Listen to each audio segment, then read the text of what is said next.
दोस्तों, क्या आप यहाँ पर जानते हैं कि हमारे इंडिया में ठंड कितनी बार आती है? तो आप बता सकते हैं हमें कमेंट करके कितनी बार ठंड आती है। अब आप ये पूछ रहे होंगे कि यार ये ठंडी की बातें क्यों कर रहा है। तो दोस्तों, जैसा कि आपने थंबनेल में देखा होगा कि हम आज बिहेवियर की बात करने वाले हैं स्टॉक मार्केट में, स्टॉक की या फिर इंडेक्स की। तो किस तरीके से मार्केट यहाँ पर बिहेवियर करता है और हर बार एक ही बिहेवियर करता है, ऐसा नहीं है कि अलग अलग टाइप से ये काम करता है। आप अगर हिस्ट्री रिपीट करेंगे, हिस्ट्री देखेंगे अगर मार्केट की, तो आपको एक ही जैसे यहाँ पर चार्ट मिलने वाले हैं, एक ही जैसे पैटर्न मिलने वाले हैं, एक ही जैसे कैंडलस्टिक आपको यहाँ बार बार रिपीट होते हुए दिखेगी। तो बिहेवियर तो रिपीटेशन होता है। तो दोस्तों, हम इस वीडियो में यही बात करने वाले हैं बिहेवियर के बारे में। तो दोस्तों, अगर आप इस चैनल पर नए हैं तो चैनल को सब्सक्राइब कर दीजिएगा और हमारी वीडियोस को लाइक और शेयर कीजिएगा और ज़्यादा से ज़्यादा लोगों को पता चले कि किस तरीके से यहाँ पर मार्केट काम करता है। तो दोस्तों, हमने आपसे पूछा था कि किस तरीके से यहाँ पर ठंड आती है हमारे नेचर में ऑफ इंडिया। इंडिया के नेचर में ठंड एक बार आती है, ठंड के बाद हमारा शुरू हो जाता है स्प्रिंग सीज़न, फिर गर्मी का सीज़न आता है, फिर बरसात का सीज़न आता है। तो देखिए, यही चीज़ हर बार हर साल रिपीट होती है। हाँ, बीच बीच में कहीं ऐसा होता है कि ज़्यादा ठंड हो जाती है या फिर बरसात एकदम अचानक आने लगती है।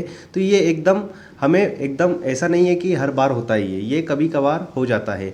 तो अचानक जो एक्सीडेंटल चीज़ें हैं वो कभी ना कभी मार्केट में आएगी। जैसे एक्सीडेंटल चीज़ हम मान सकते हैं कोविड के टाइम आई थी। कोविड कब आ जाएगा किसी को पता है, इसकी भनक भी नहीं थी। लेकिन हमें एक रीज़न तो पता है कि जब ठंडी आती है तो साल में एक बार आती है, फिर उसके बाद जो स्प्रिंग सीज़न आता है, फिर गर्मी आती है, फिर उसके बाद हमारा बरसात शुरू हो जाता है। तो बेसिक नॉलेज हमको है।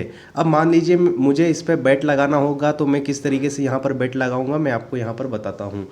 अब मान लीजिए किसी बाहर से, किसी दूसरी दुनिया से एक एलियन हमारे यहाँ पर आया हुआ है या फिर रोबोट आया हुआ है, आप मान सकते हैं।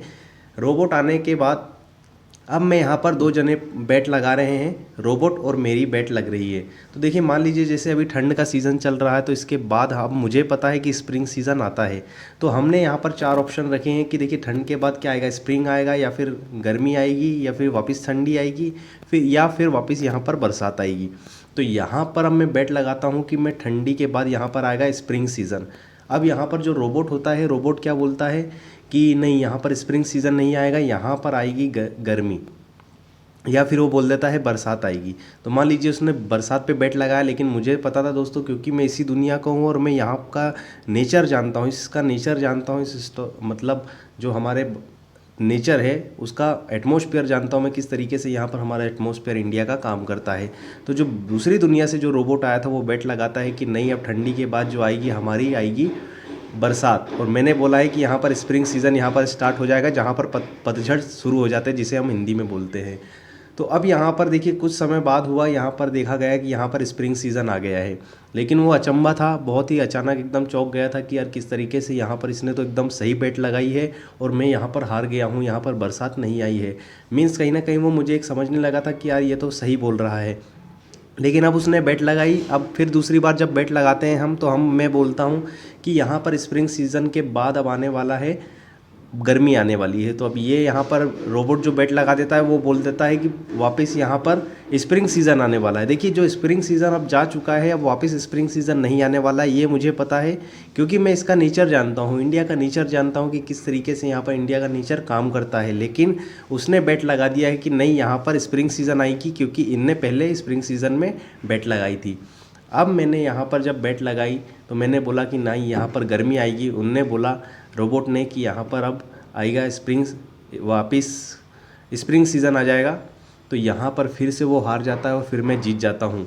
तो उसे लगता है कि यार ये इसे तो सब पता है, ये तो एकदम भगवान है, ये तो हर चीज़ जानता है बिल्कुल ऐसा। तो दोस्तों, नेचर जिसको पता है वही स्टॉक मार्केट में भी सेम यही प्रोसेस होती है। जब भी मार्केट एक अपनी रैली देता है या फिर एक कंसोलिडेशन देता है, तो उसके बाद क्या बिहेवियर उसको रहता है वो बड़े बड़े एनालिस्ट जानते हैं, जो यहाँ पर सालों से एक्सपीरियंस यहाँ पर काम कर रहे हैं। लेकिन जो बिगनर आता है उसे यहाँ पर रोबोट की तरह कुछ भी पता नहीं होता है। वो लगता है कि नहीं, अब मार्केट बहुत आ चुका है, वापस उतना ही बढ़ेगा, मतलब उसको कोई भी यहाँ का अंदाज़ा नहीं होता है। जिसे इसका एटमॉस्फेयर पता है वही इसमें पैसा कमा सकता है, और इसका एटमॉस्फेयर जानने के लिए हमने ये वीडियो बनाई है। अगर आपको ये कहानी पसंद आई है तो इसको लाइक ज़रूर कीजिएगा और इस चैनल को सब्सक्राइब दोस्तों ज़रूर कीजिएगा, क्योंकि इस नई नई तरीके की हम चीज़ें आपके लिए लाते रहेंगे। और हमारा वादा है आपसे कि हम एकदम जेन्युइन नॉलेज ही देंगे, कोई भी यहाँ पर ट्रस्ट इशू नहीं होने वाला है हम दोनों के बीच में। तो दोस्तों यहाँ पर स्टॉक मार्केट का बिहेवियर जो पहचान जाएगा वही यहाँ पर खेल खेल जाएगा। अब आपको एक और मैं यहाँ पर रीज़न बताता हूँ कि जब भी रैली मार्केट में आती है उसके बाद एक कंसोलिडेशन आता है, फिर एक रैली आती है, फिर एक कंसोलिडेशन रेंज में मार्केट रहता है, फिर एक रैली आती है। आप चाहे पूरा इतिहास उठाकर देख लीजिए, लोग हमेशा जब मार्केट चढ़ जाता है उसके बाद टॉप पर ही हमेशा खरीदते हैं। जब लोगों के प्रॉफिट्स बन जाते हैं, जब आपको लोगों प्रॉफिट दिखाना शुरू करते हैं, तब आपको लगता है कि नहीं अब समय है पैसा लगाने का, और जब आप पैसा लगाते हैं जब भी मार्केट वहाँ से कंसोलिडेशन एरिया में आ जाता है। दोस्तों आशा करता हूँ मैं कि आपको वीडियो बहुत अच्छी लग रही होगी। अगर आपको कुछ इन्फॉर्मेशन हमारी वीडियो से मिल रही है तो चैनल को सब्सक्राइब ज़रूर कीजिएगा और लाइक ज़रूर कीजिएगा इस वीडियो को, और ज़्यादा से ज़्यादा शेयर कीजिएगा। तो दोस्तों चलिए मिलते हैं हम फिर अगली वीडियो में, तब तक के लिए जय हिंद जय भारत।